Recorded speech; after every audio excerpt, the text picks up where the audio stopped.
The Riddle, a fairy tale by the Brothers Grimm. There was once a king's son who was seized with a desire to travel about the world, and took no one with him but a faithful servant. One day he came to a great forest, and when darkness overtook him he could find no shelter, and knew not where to pass the night. Then he saw a girl who was going towards a small house, and when he came nearer, he saw that the maiden was young and beautiful. He spoke to her and said, "Dear child, can I and my servant find shelter for the night in the little house?"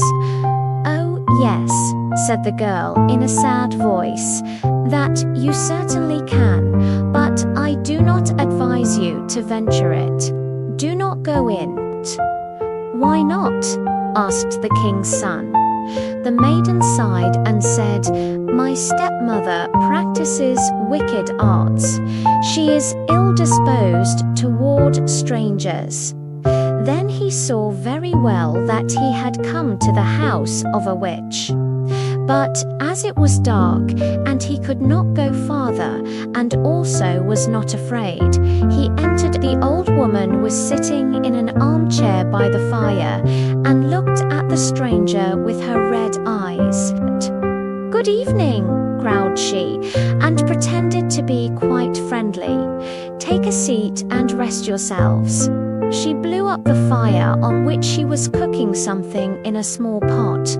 The daughter warned the two to be prudent, to eat nothing and drink nothing, for the old woman brewed evil drinks.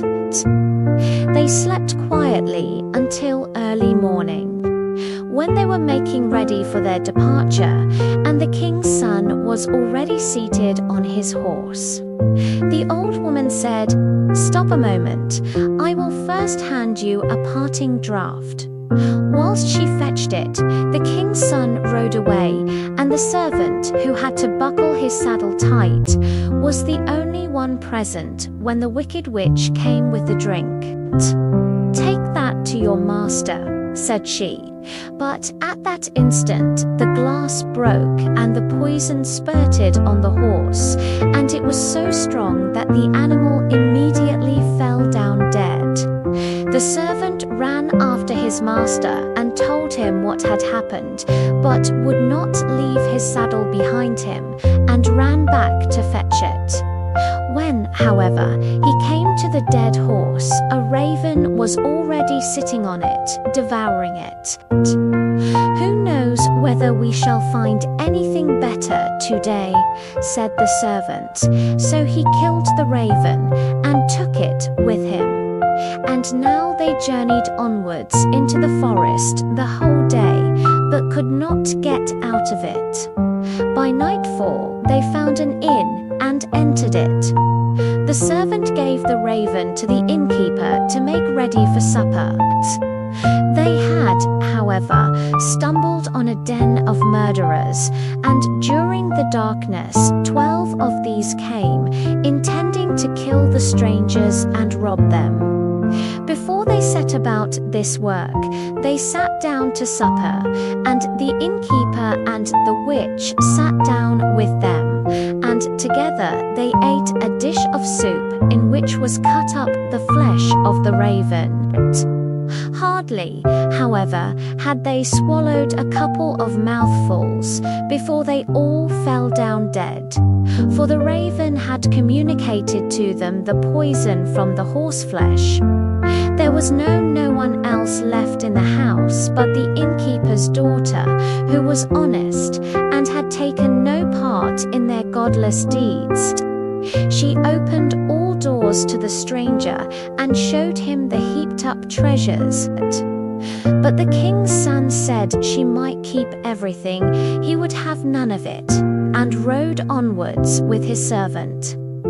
After they had travelled about for a long time, they came to a town in which was a beautiful but proud princess, who had caused it to be proclaimed that whosoever should set her a riddle which she could not guess, that man should be her husband. But if she guessed it, his head must be cut off. She had 3 days to guess it in, but was so clever that she always found the answer to the riddle given her before the appointed time. 9 suitors had already perished in this manner when the king's son arrived, and, blinded by her great beauty, was willing to stake his life for it.